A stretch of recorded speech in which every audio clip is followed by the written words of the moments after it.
Thanks for the invite. Yeah, a few weeks ago, I passed my first PhD milestone, which is very exciting. So today I'll be giving you my talk, which I gave on that day.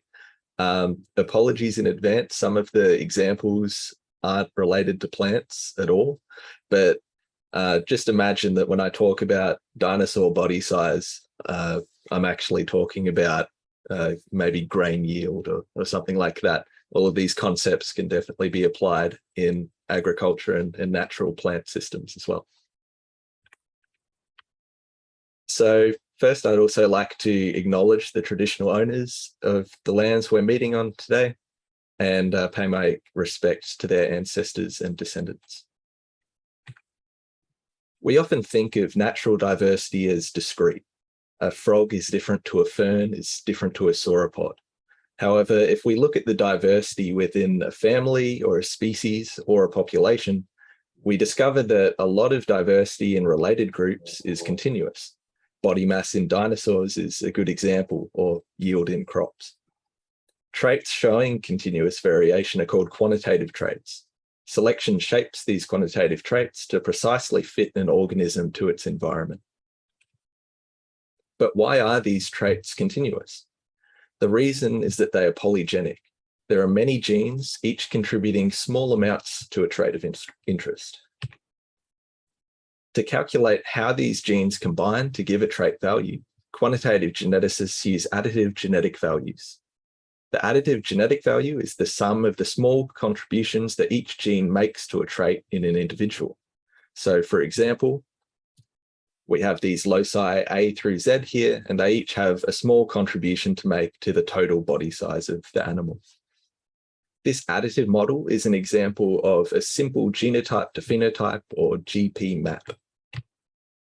Human height is another example of a polygenic trait with many variants at many loci. The figure here shows height-associated alleles across the human genome on the x-axis, and those alleles' effects on height on the y-axis. Most effects are very small, and this is key, quite common for quantitative traits. Although body mass and height are well represented by additive models, often other sources of variation contribute to a phenotype, and these other forms of variation can create a complex GP map. One example is non-additive genetic variation, which occurs when genes interact. For instance, here we have two loci, A and B, with two alleles each. When there's no interaction, the intermediate genotypes produce the same phenotype value. But when there is an interaction between these loci, the effect of big B on the phenotype depends on whether the organism has a big A or a small a allele. These interactions can be a consequence of development. During development, an individual's genotype is read and translated into a phenotype. One example of a trait with a complex developmental underpinning is flowering. The genes involved in flowering form a gene network where gene products activate and inhibit other genes, creating a cascade of interactions that lead to flowering down the line. This figure shows part of the flowering time network in Arabidopsis. Pointed arrows represent activation, and flat-headed arrows represent suppression. As you can see, there's many gene products which drive flowering. Genetic variation within these intermediate gene products can create variation in flowering time amongst individuals in a population. I refer to the intermediate gene products that control flowering time as molecular traits. On the way to expressing a phenotype, development drives a genotype through several of these intermediate molecular traits, which might include transcription factors, signaling molecules, hormones, proteins, any regulatory factor which is involved in the expression of that overarching complex trait. Going from a genotype through these molecular traits to the phenotype is why development takes time. However, most models of evolution assume that development is instantaneous. A phenotype can be immediately calculated by summing genotypic effects. This is convenient and it allows for mathematical analysis of quantitative models, but it does not allow for gene interactions to emerge as a function of the GP map. Because of these inconsistencies between additive GP maps and empirical gene networks, the response to selection is hard to predict, especially over long periods of time. Models of evolution would do well to consider this time period to track how restrictions in phenotype production can limit adaptation. To do this, I will investigate evolution in models with a simple gene network describing the GP map. My toy model considers a GP map driven by negative autoregulation. NAR allows for faster responses to environmental cues and robustness against environmental noise. In my model, I consider two genes, X, which is activated by some exogenous environmental cue, and it's either switched off or on, and Z is activated by X, giving a continuous value over time. Gene Z also negatively regulates itself, so the more Z is present in a cell at a given time point, the less will be produced in the future. When we look at how gene Z is expressed over time, given these NAR rules, we see a nonlinear increase to a maximal concentration within the cell, followed by a rapid decline after X stops being expressed or produced, which is shown in this blue area here. This expression curve can be treated as a quantitative trait. The plot here shows three individuals with different expression curves. These differences come from variation in the underlying molecular traits. The area underneath the curve, which is highlighted for the red individual, is the total amount of Z which is produced during development, which is what I'm taking as the quantitative trait value. To produce this trait value, there are four molecular traits that affect how X and Z interact with each other. The molecular traits that I'll be evolving in my models are alpha Z, beta Z, KXZ, and KZ. These traits are mathematical parameters in this equation, which just describes what that curve looks like, but they have biological interpretations, which is what I'll be focusing on today. Alpha is associated with removing Z from the cell. Biologically, this can be linked to the activity of ubiquitin, which tags protein for degradation via the 26S proteasome. This means that an increase in alpha reduces the phenotype produced over time. So if we look back to our dinosaur example, that means that an increased alpha value results in a smaller dinosaur. Beta is associated with the production of Z. So mutations that affect this value could be associated with enhancers, regulatory elements that increase the transcription of genes. Increasing beta increases phenotype production, so larger dinosaur. The K parameters describe how strongly X activates Z and how strongly Z autoregulates itself. These functions are associated with gene promoters, so mutations that affect the K values adjust promoter strength and the binding affinity of transcription factors that activate that promoter. Increasing KZ increases the amount of Z expressed, but the increase to maximal expression is slower than if you were to increase beta. So it's not as strong an effect as if you were to increase beta by the same amount, in part because that increase is actually capped by whatever the beta value is. Increasing KXZ, on the other hand, decreases the amount of Z expressed, while also making the approach to maximal expression slower than if you were to simply increase alpha. This means that KXZ can be quite a powerful modifier for adjusting phenotype production. To implement this NAR model, I'll be using SLIM, which is a 4-time genetic simulation framework. SLIM models the evolution of populations by tracking individuals and their genomes changing over time through randomly occurring mutations. I've modified a version of SLIM to model this NAR system. The SLIM genomes are modeled with one locus each for genes X and Z, and multiple ubiquitin modifiers and enhancers.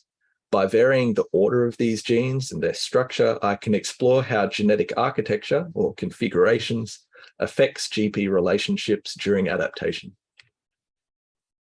So what happens when we consider this model in a simple test scenario? I ran a series of 4,000 simulations to explore how populations with an NAR GP map responded to selection compared to those with an additive map. I exposed the populations to either weak or strong selection, where fitness was maximized at a fitness optimum at the top of this peak here, and fitness decayed as populations strayed from that optimum. Strong selection just made this decay faster, so this curve was narrower.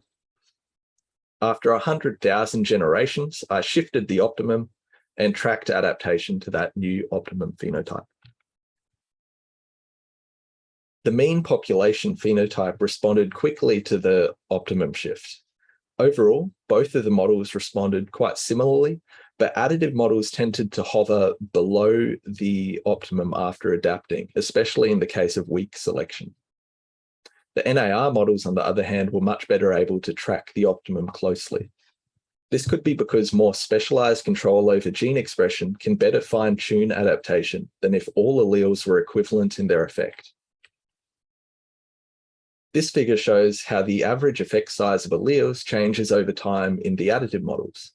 After the optimum shifts, there's a spike in effect size, followed by a gradual decline.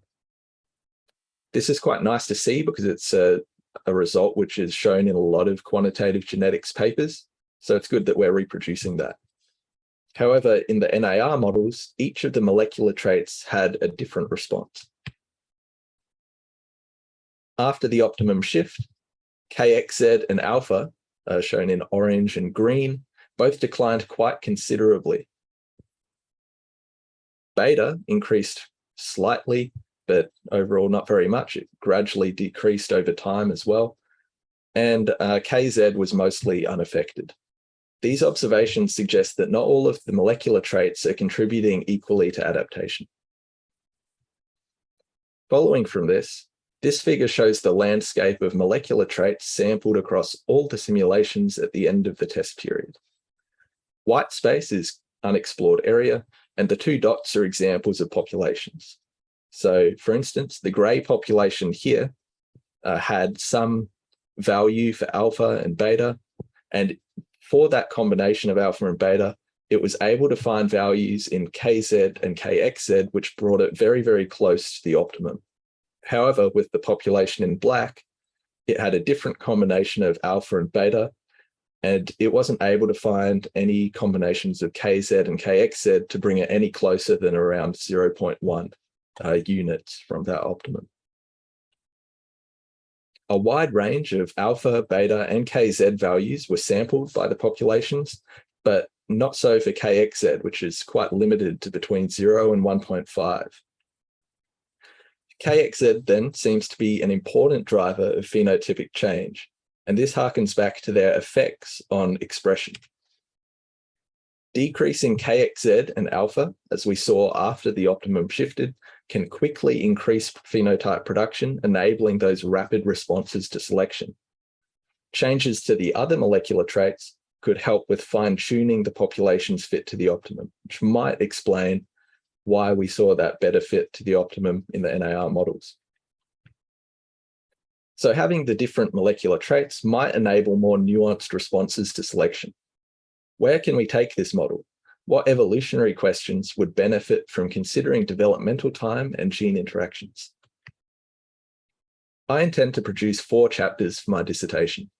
The first is what I've shown you so far, the model itself, its implementation, and the comparison to additive expectations. This chapter is nearly done. I'm now working on 2 papers to publish it, probably a third, but we'll see. The next 3 are experiments to apply the model to long-standing evolutionary questions. Each chapter will consist of parameter sweep experiments, where I run many different simulations with differing inputs, altering the strength of selection, the number of loci, population size, so on. By evaluating a range of these parameter inputs, I'll describe how different aspects of the GP map contribute to adaptation. I start by investigating the evolution of recombination modifiers. Under the molecular trait model, some genes are only beneficial when paired with other genes. One way to control how these genes pair or associate is by varying recombination rate. Recombination shuffles genes between chromosomes, which can bring together new beneficial gene combinations. In this example, recombination between two homologous chromosomes increases fitness by bringing together these two blue alleles, which are better together than apart. However, once those combinations are together, recombination can break apart co-adapted genes. So in this example, we have the same high fitness combination from before, which is recombined with a lower fitness one, breaking apart that co-adapted gene complex and lowering fitness. This tension between creating and breaking gene combinations creates variation in recombination rate across the genome, which can affect the dynamics of molecular traits. I'll investigate a range of structural and genic conditions that might facilitate the evolution of recombination, starting with genic modifiers, genes that increase or decrease recombination rate along the whole chromosome or in a local area. In this chapter, recombination modifiers will be separate mutations that can occur along the genome in a random position. They don't directly affect the phenotype, but if they appear close by to some molecular trait loci, we might see that they become associated with the phenotype. I expect that modifiers will persist when they lower recombination rates around co-adapted loci, particularly when those loci affect different molecular traits. The next chapter follows on with a specialized type of recombination modifier, the chromosomal inversion. In an inversion, a section of the chromosome is flipped, in this case from locus B to locus D in the orange chromosome. When a chromosome with an inversion recombines with a chromosome without an inversion, gametes are not properly formed. This means that recombination is suppressed in individuals which are heterozygous or heterokaryotypic for the inversion. However, homozygotes, those with two of these orange chromosomes, can still freely recombine. Inversions are very common, and they often correlate with increases in migration rate, suggesting some adaptive value. They are also implicated in population divergence and speciation. Similarly to the last chapter, inversions are mutations that occur across the genome randomly, but they only disable recombination in heterokaryotypes. I expect that when the inversion contains only adaptive alleles for different molecular traits, the inversion will persist through time. My last chapter involves exploring different fitness landscapes, mappings of phenotype to fitness. Most models of evolution use simple relationships of phenotype to fitness with a single optimum phenotype. Individuals and populations that deviate from that optimum have lower fitness. This is a stabilizing selection model, which is commonly used because of its ubiquity in nature, and this is what I've been using so far in my first chapter. Signatures of stabilizing selection are found all over the place, but it's not the only kind of selection which affects natural populations. The PW map is also driven by interactions between genes and the environment and ecological factors. These create a rugged surface where phenotypes that are similar might have wildly different fitness values associated with them. Since most quantitative genetic studies use single-peaked fitness landscapes, how populations traverse rugged fitness landscapes is unclear. I'll investigate several landscapes with different levels of ruggedness to find how complex GP relationships interact with PW relationships to either preclude or enable adaptation. I expect that with the more rugged landscapes, adaptation will be more difficult because populations can get stranded at local optima, unable to traverse fitness valleys to get to global peaks. Increased recombination rates might help with this, allowing populations to better explore the landscape to find peaks with higher fitness. Overall, my project hopes to explore how new models that consider the biological underpinnings of quantitative traits can give new insights into adaptation on simple and complex fitness landscapes. While the NAR toy model is a simple starting point, I hope to construct a framework where myself and others can consider different networks for the G to P map. By considering developmental timing, models of evolution can quantify the importance of gene interactions and networks on quantitative variation in nature. Thank you. Happy to take any questions.